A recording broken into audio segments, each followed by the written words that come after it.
The President of the Republic of Korea is now entering the hall. Ladies and gentlemen, please welcome Her Excellency, President Park Geun-hye, with a big round of applause.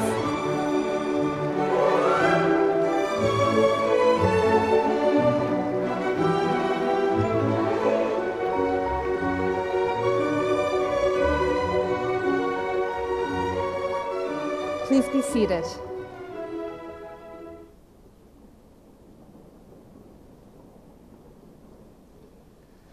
We will now officially begin the opening ceremony for the Seoul Conference on Cyberspace 2013. First, I'd like to direct your attention to the screens. We will show a short video introducing the main theme of this conference: global prosperity through an open and secure cyberspace.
The call out on her hospital bedroom window, send pizza along with the room number.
Thank you very much. We hope you enjoyed that video.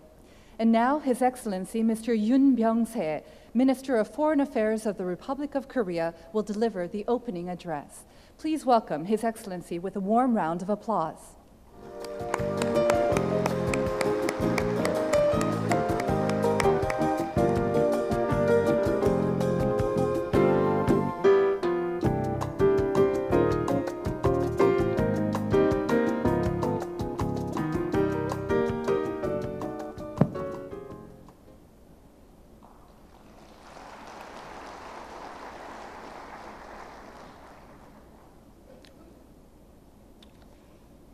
Your Excellency President Park Geun-hye, the Right Honorable William Hague, Foreign Secretary of the United Kingdom, Your Excellency János Mártonyi, Minister of Foreign Affairs of Hungary, Excellencies, ladies and gentlemen, it's my great privilege to welcome you to 2013 Seoul Conference on Cyberspace.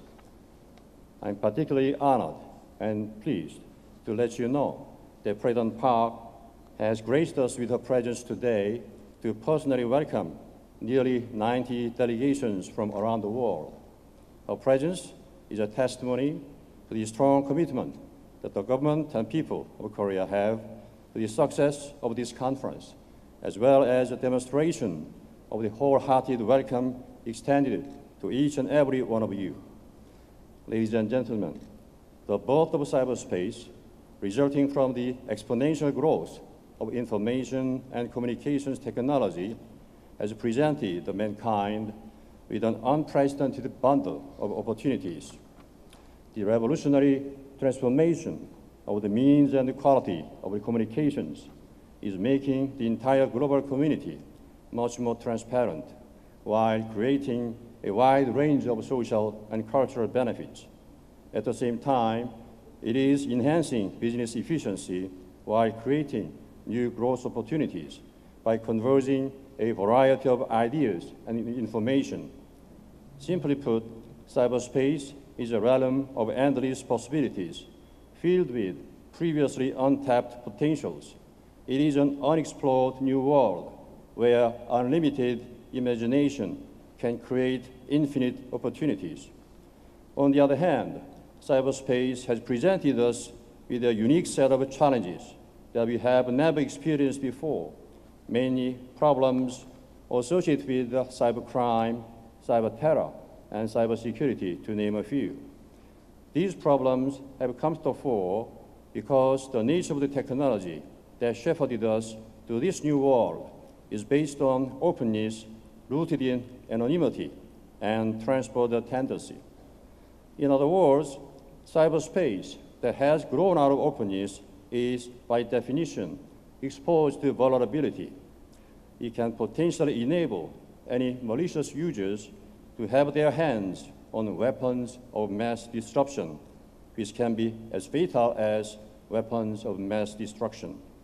Furthermore, in this new world, no one can reap the fruits of prosperity without the shared sense of common responsibility, mutual understanding, and cooperation.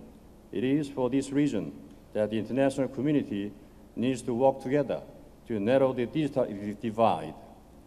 For the mankind to overcome the challenges presented by the cyberspace and turn it into a place of mutual benefits for all, we need to harness our collective wisdom. This is precisely the reason why we are gathered here in Seoul under the theme of global prosperity through an open and secure cyberspace. Ladies and gentlemen, the Seoul Conference is the third conference on cyberspace, following the previous meetings in London and Budapest. At the London conference, participants reaffirmed the need for a comprehensive norm of responsible behavior. There in London, a wide range of disparate issues covering economic, social, criminal, and security aspects of cyberspace were dealt with in a holistic manner for the first time. With such shared understanding, the Budapest conference convened with delegates representing a wide spectrum of users. Lively debate took place that enriched the discussions, which in turn provided intellectual stimulus for the future direction of cyberspace.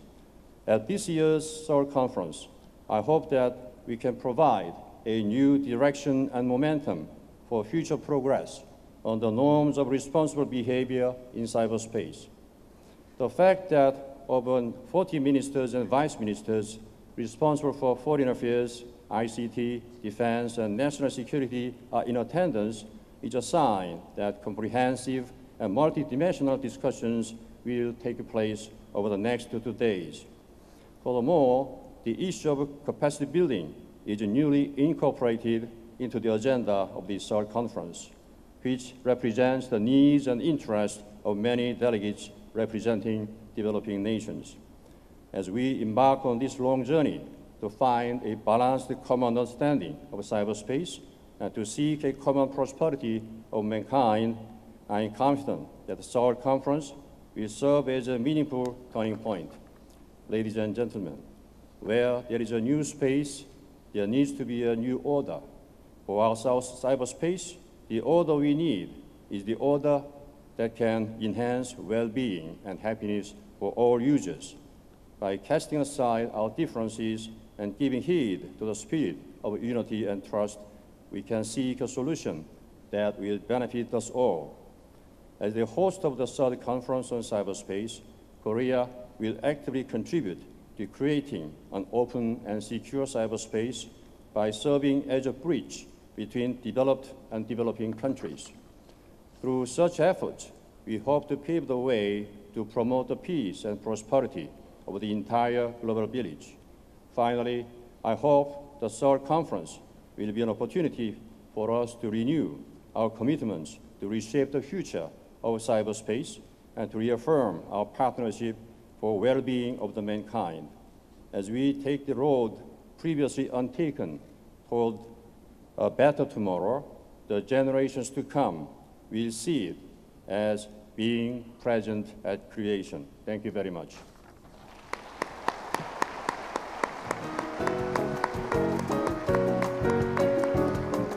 Thank you very much, Minister Yoon. Ladies and gentlemen, I am honored and privileged to invite Her Excellency Park Geun-hye, the President of the Republic of Korea, to the podium to deliver our welcome address. Please join me in welcoming the President of the Republic of Korea with a big round of applause.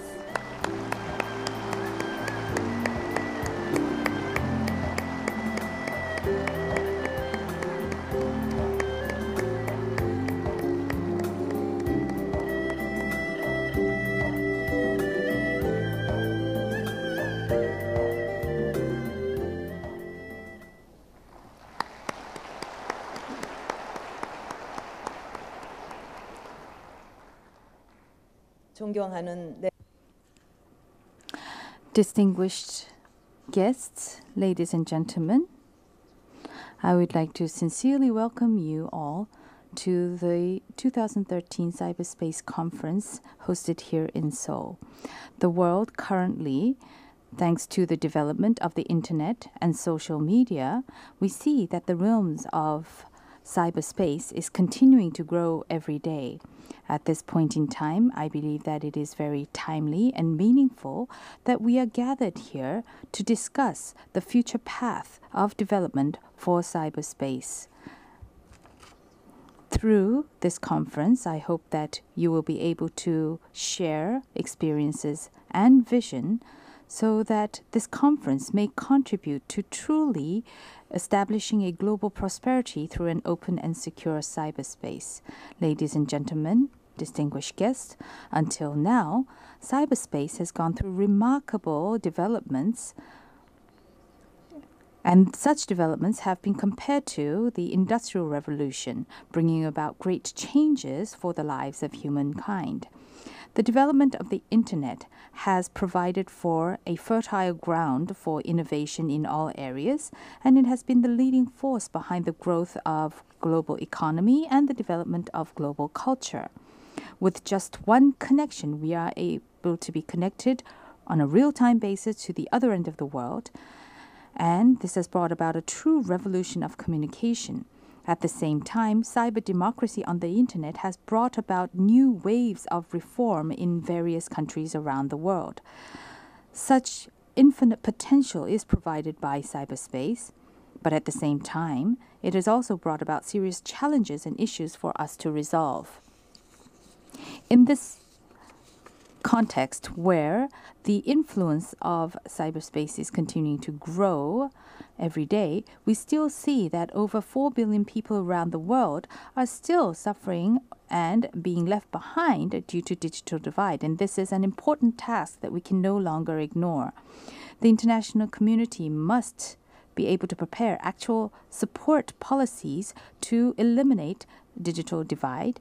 And from that perspective, I have great expectations for the discussions that you will have in this conference regarding the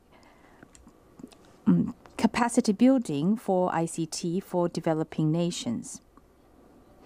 With the development of the internet environment, we see that issues such as theft of personal information, spam, and malicious code is also being rising. In the future, as much as possible, we must be able to provide openness and create together international norms and principles to prevent such risks from spreading. We also see that the cyber economy that seemed to be ever growing is now faced with difficulties due to the global financial crisis. Through cyberspace, ideas and businesses should be newly created, and we should be able to see proposals of specific and reasonable alternatives for future paths. Such challenges that we are faced with together is not something that one country or one nation alone will be able to resolve. Through the opportunity of this conference, I hope that international cooperation and actions will be specified in the future for the positive growth and development of cyberspace. Ladies and gentlemen, Korea, in just half a century, has been able to achieve a miraculous industrialization. In a similar way, we have achieved a rapid development of IT and cyber activities. With the world's fastest internet network, Korea is leading the global IT industry developments and paving the road for new possibilities in the mobile area. In the future, Korea will continue to strive to contribute to these efforts of cyberspace development based on such experience and capabilities of the past. Currently, Korea is pursuing a creative economy model where the creative ideas of individual citizens can be combined together to contribute to the development of industry and culture.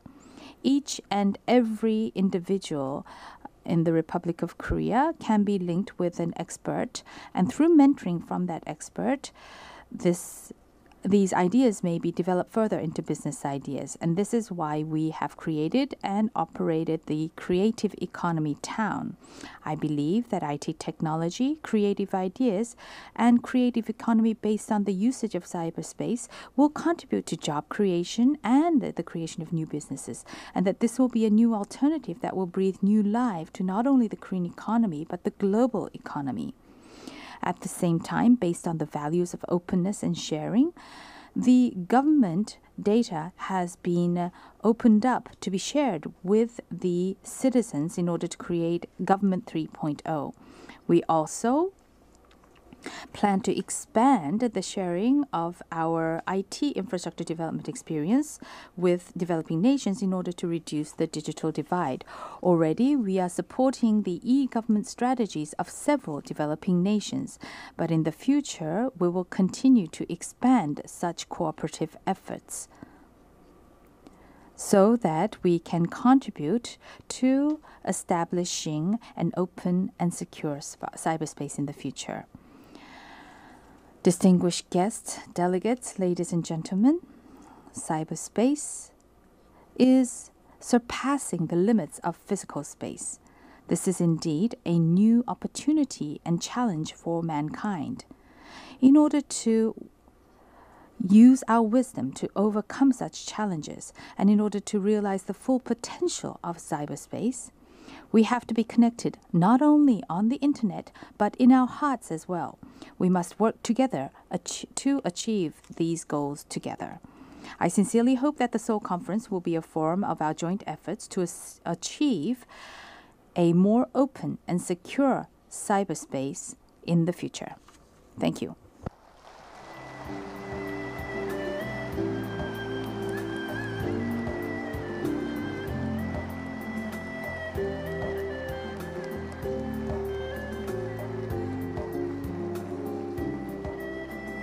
Thank you very much, Your Excellency.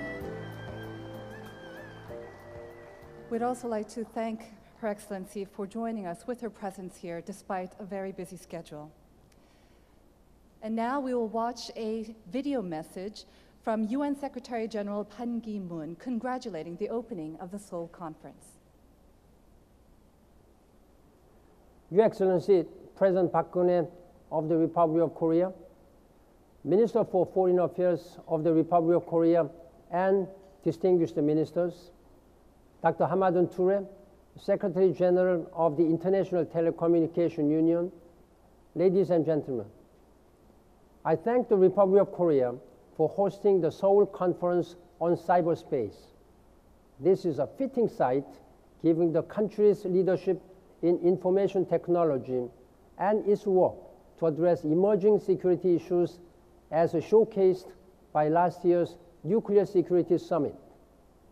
Information and communications technologies have transformed the way we live and work, improving lives and helping us achieve our development goals. These technologies are also reshaping international security for good and for ill. In recent years, the malicious use of ICTs has fostered cross-border crime and undermined security. Cyber attacks have the potential to destabilize on a global scale. Cybersecurity must therefore be a matter of global concern. We need to work together to bolster confidence in our networks, which are central to international commerce and governance. We need to strengthen national legislation, push for international frameworks for collaboration, and adopt the necessary measures to detect and diffuse cyber threats. We need to plug loopholes to stop perpetrators of cyber crimes and bring them to justice. The Seoul Conference can help show the way forward to realize our common vision of safe, secure, and affordable access to global networks. Thank you for coming together to advance these important goals.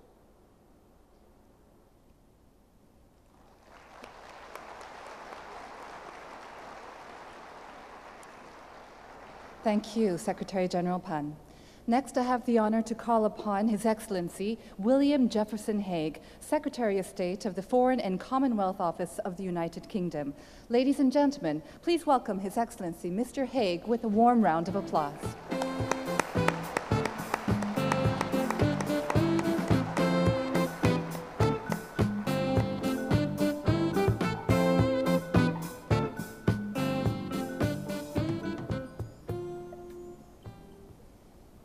Madam President, fellow ministers, ladies and gentlemen, it's a great pleasure to thank you, Madam President, and the government of the Republic of Korea for hosting this important conference and for organizing it so brilliantly well.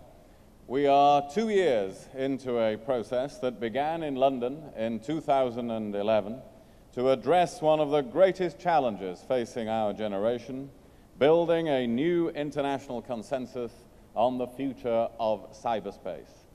There is more that unites us as nations than divides us on this issue.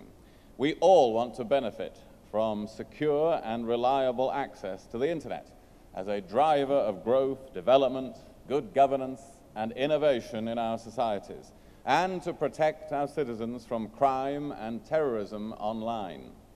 But there is a divide emerging in the international community that we must confront. On the one side are countries like the United Kingdom and many others like Korea, who argue that the internet must remain open and borderless, and benefit from collective oversight between governments, international organizations, industry, and civil society. In our view, this is the only way to ensure that the benefits of the digital age are expanded to all countries, that ingenuity and competition flourish, and investment and enterprise are rewarded, and that the creativity that spurs economic growth is nurtured, not stifled, by excessive regulation. On the other side, there are countries calling for an international legal framework for the Internet that would enable governments to exercise exclusive control over the Internet's content and resources. I am convinced that placing the controls of cyberspace entirely in the hands of governments would be a drastic error that would have profound social and economic consequences. The dead hand of state control would be as stifling for the Internet as it has been for many economies in the past.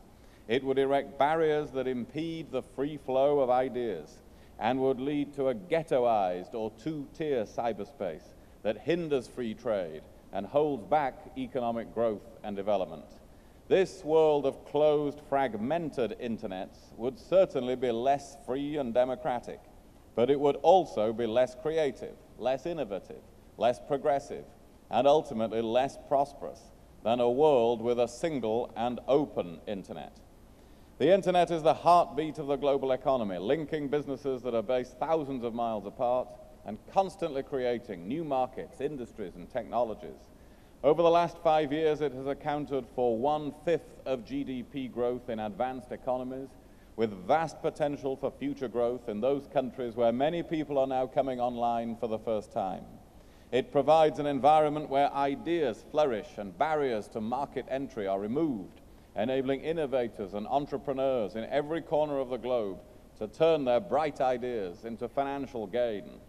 It is improving the delivery of public services, such as health and education, which heighten the skill and efficiency of workforces all over the world. It is facilitating the development of smart grids, smart buildings, and smart cities, which support green and sustainable growth. And it is creating more attractive investment climates by widening accountability and increasing transparency. For these reasons and more, societies that embrace an open and vibrant internet will be the ones that develop and prosper most in the 21st century. And let us be clear, human rights apply online as much as they do offline. We should have no illusions about the motivation of those who call for a regulated internet, stemming from a desire to control the expression and curtail the political freedom of their citizens. We do all face sophisticated and persistent threats in cyberspace, from terrorists or organized criminals. We will not compromise on the United Kingdom's security or give free rein in cyberspace to those who wish to harm our country. With my full support, our security and intelligence agencies will continue to address threats in cyberspace and to help our allies and partners to do the same. And the UK will remain at the center of the debate on how we tackle these threats more effectively. But countries who seek to hide behind firewalls and erect artificial barriers on the internet will ultimately reduce their security, not enhance it. A fragmented cyberspace would reduce trust and cooperation, making malicious or subversive activity more likely and harder to detect. So our challenge is to work together to build confidence and to ingrain norms of behavior which govern state behavior online and support our collective security, while upholding the values of openness and freedom, which have been integral to the success of the internet and are our core values as democratic nations. We need a more transparent and inclusive model of governance, one where no single body controls all of the functions that govern the internet, which is flexible, adaptable, and can keep pace with the lightning speed at which technology is advancing. The London process, a process we began 2 years ago, is designed to achieve that objective, and we've made some important progress. We've brought the debate on the future of cyberspace to the front of the international agenda. We've taken strides towards agreeing principles that can form the basis of widely accepted norms for behavior in cyberspace, which are captured in the principles and guidelines document put forward by our Korean hosts. And we're making progress on capacity building to help all states tackle challenges in cyberspace. In the UK, this includes the establishment of the Global Cybersecurity Capacity Centre, which will open in Oxford next month and help other countries to build their own resilience and security. Nevertheless, we've still not reached agreement on international rules of the road or sets of standards of behavior. To all those states that are uncertain where their interests lie between these competing visions of the future of cyberspace, I say there is no stark choice between an open internet and a secure internet, but there is a choice between an internet which continues to create growth and prosperity on all continents and one which does not. We must agree to take steps to increase the confidence and trust that governments, companies, and citizens all have in the internet while preserving its transformative dynamism and creativity. At a time of such global economic uncertainty, making the wrong choice would have profound consequences for the future. We must come together and ensure that the internet is not only secure, but remains an engine for progress all over the world. Thank you very much indeed.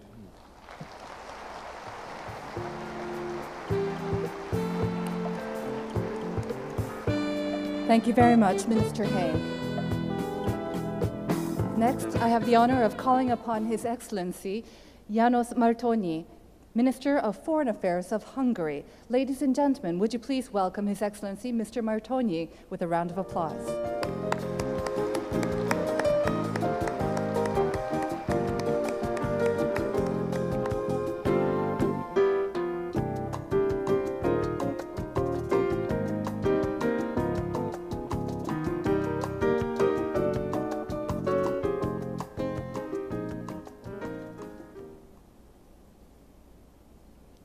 Madam President, Ministers, Excellencies, distinguished delegates, ladies and gentlemen. It is a great privilege for me to address the opening session of the Seoul Conference on Cyberspace. It is equally a great honor for my country, Hungary, in the first place, to work with Korea and the United Kingdom, continuing the process which started with the 2011 London conference. Back then, our common reflection was prompted by the growing awareness of a paradox, typical of technological progress throughout history, that new opportunities always entail new risks. Once again, mankind has to find the right balance. We have to be concerned about the security of the cyberspace without being obsessed with it. That is easier said than done. It will take a long and a complex process.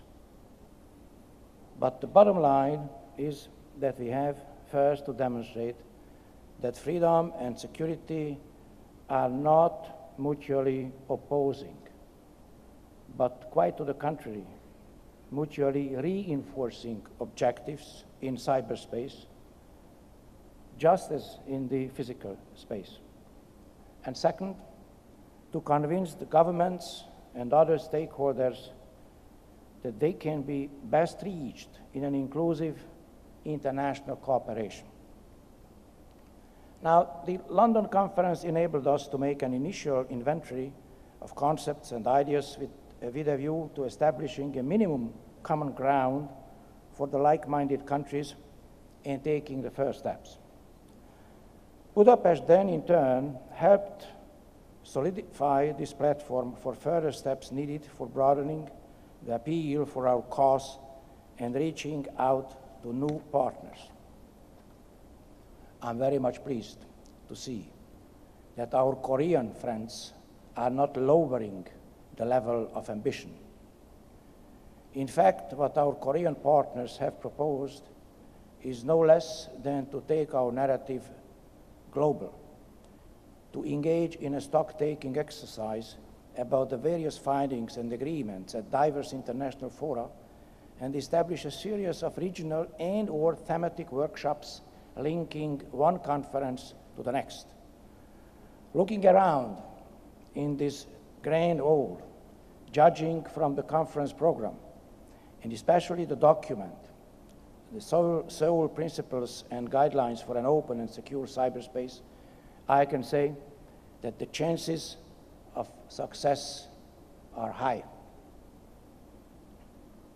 Madam President, Foreign Minister Yoon, may I take this opportunity to thank you both for the exemplary cooperation and to commend your preparatory secretariat as well as your teams for their tremendous commitment and professionalism with which they prepared this event. Let me just share with you a few considerations that have a special importance for Hungary. As a side event of the Budapest conference, we organized a youth forum offering a stage for students, young inventors, and entrepreneurs active in related sectors to showcase their innovations. I'm delighted that our Korean friends decided to carry on by inviting students from all over the world to share their ideas on cyberspace issues in a global essay competition.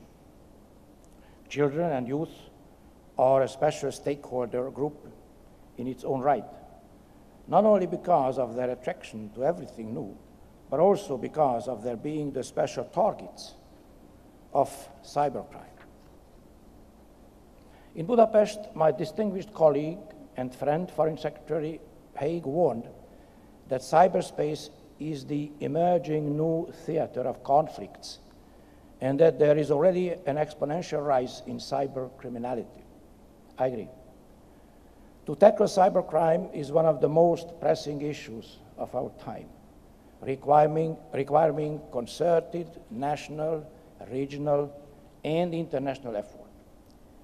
We have already some tools at our disposal, such as the Council of Europe's Convention on Cybercrime, also referred to as the Budapest Convention.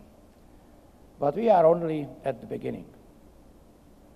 Our Korean friends are placing proper emphasis on potential cooperative frameworks in tackling cybercrime and employing capacity-building mechanisms in all areas. Cyberspace is by its nature international. The challenges and opportunities it brings defy the categories of government control and national jurisdiction. We need to engage as many stakeholders as possible with special regard to civil society. We envision a multi-stakeholder model for any normative framework and governing activities in the digital realm with clearly defined and duly observed competences. I'm convinced that the new digital paradigm can and should drive equitable and sustainable economic and social development by creating new opportunities. Moreover, it has become essential to the free exchange of ideas. Besides security, our Korean friends have not neglected the opportunity dimension either. I am particularly pleased that Hungary has been able to help, quote, deliver Africa to Seoul. There are historical ties that bind Hungary and Africa, especially in the field of human resources. We have been maintaining extensive student exchange programs, as some of you present here know it very well. Accordingly, the Road to Seoul, Engaging Africa in Tackling Cybersecurity Challenges workshop organized by ourselves was part of the recently held Budapest Africa Forum, with the high-level participation of more than 40 African countries, as well as the African Union, represented at the highest level. On that occasion, the economic miracle of Korea was highlighted as an example for the connection between technological innovation and leapfrogging. But not only Africa, my country also needs to catch up. Our National Assembly has just enacted a cybersecurity strategy for Hungary, very much in parallel with the adoption of the European Union's own cybersecurity strategy. The EU strategy precludes any trade-off between security and freedom online. That freedom in cyberspace must not be equated with impunity, and that the same norms, principles, and values that the EU upholds offline should also apply online. My country is contributing actively to the measures, legislative and other, adopted by the EU in this field. We also have a special concern which should be addressed under a future international framework. When it comes to access to cyberspace, besides technology and affordability, we propose paying attention to local language content. We must remember that the content that is most important to people is typically in their own language. In sum, we should consider the impact on the future of the smaller languages. London was an event of the like-minded. Budapest widened the horizon. Seoul is going to be global. It is only natural that in this way we are likely to be confronted also with diverging views. Yet we need to be able to dialogue, not just with our allies. The real significance of Seoul is that it offers a forum for which we should all be grateful. As a compatriot of János Naumann, a father of the electronic computer, I would like to thank our hosts for carrying forward the London-Budapest initiative, for their gracious hospitality, and wish ourselves all very fruitful deliberations for the next 2 days. I thank you for your attention.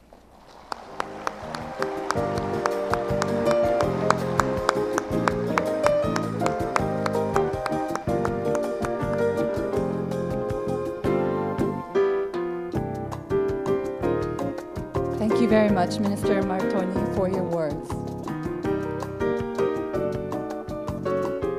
Ladies and gentlemen, due to other engagements, the President of Korea, Her Excellency Park Geun-hye, will have to leave us at this moment. Would you please give Her Excellency a big round of applause as she leaves the hall?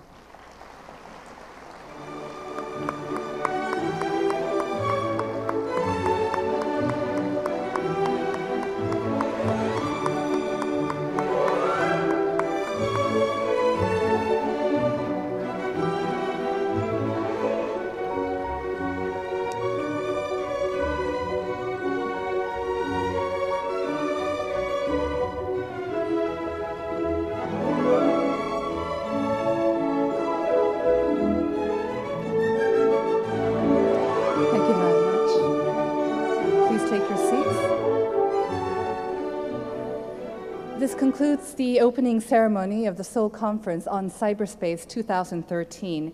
We will continue with the plenary session as soon as we have finished preparing the stage.